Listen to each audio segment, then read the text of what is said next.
आपने किसी से पूछा कि ये 33 चीजें ही दान क्यों करी जाती है? 33 मालपुआ का दान ही क्यों करा जाता है? 33 वस्तुओं का ही दान क्यों किया जाता है? अगर आप किसी से पूछेंगे तो कोई आपको बताएगा कि 33 मालपुए का दान, पुए का दान, ठेहुए का दान इसलिए करते हैं कि 30 दिन के तो 30 पुए दान किए जाते हैं। 31वें नंबर का जो पुआ दान करते हैं, मालपुआ दान करते हैं, अनरसा दान करते हैं, ठेहुआ दान करते हैं, बतासा दान करते हैं, यदि हमने अपनी बहन बेटी के घर का अगर कुछ खा लिया होता है तो उसका दोष ना लगे, उसके लिए 31वें नंबर का पुआ दान। 32वें नंबर का पुआ, मालपुआ, ठेहुआ, अनरसा, बतासा हम इसलिए दान करते हैं कि हमने अगर किसी के घर का सूतक सावड़ था, किसी के घर बच्चा हुआ, हमको मालूम नहीं था, हमने उसके घर का पानी पी लिया। किसी के यहाँ प्राण छूट गए थे, उसके घर सूतक लगी हुई थी, हमने उसके घर का खा लिया, पानी पी लिया, तो दोष नहीं।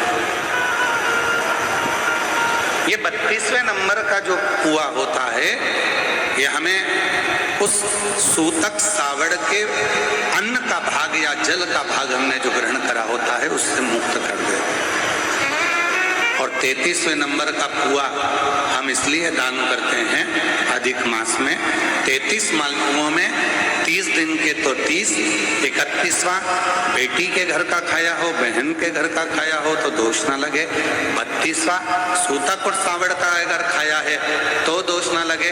और 33वां पुआ इसलिए दान किया जाता है कि हमने किसी ब्राह्मण के घर का, किसी गुरु के घर का यदि कुछ पाया है तो उसका दोष ना लगे, इसलिए 33 पुओं का और 33 मालपुओं का दान, 33 पुओं का।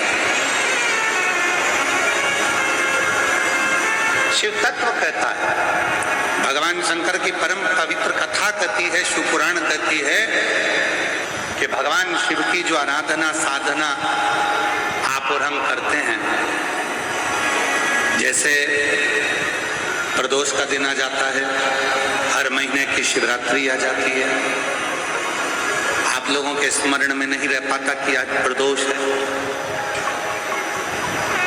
आप लोगों के स्मरण में नहीं रह पाता कि आज शिवरात्रि है। कई लोग ऐसे हैं, कई मेरी बहनें ऐसी बैठी हैं, कई मेरी जीजियां बैठी हैं, कई मेरे जीजा बैठे हैं, कई मेरे बेटा, कई मेरी बेटियां, कई मेरे बुजुर्ग माँ बाप कथा में ऐसे बैठे हैं, उनके स्मरण में नहीं रहता कि आज शिवरात्रि, उनके स्मरण में नहीं रहता कि आज प्रदोष।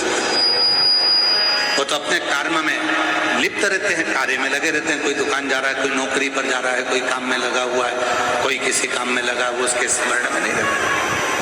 पर अनायास भले आपके स्मरण में नहीं है, फिर भी यदि आप भूल से भी प्रदोष के दिन, प्रदोष काल में अगर शिव जी के मंदिर में जाकर मात्र शिखर का, शिवलिंग का या नंदी का या शिव के द्वार का दर्शन मात्र कर लेते हो तो ये मान पुनरपि जननम पुनरपि मरणम, बार बार जन्म और मृत्यु के प्रपंच से निकलना है तो हमें शिव की शरणागति को ग्रहण करना।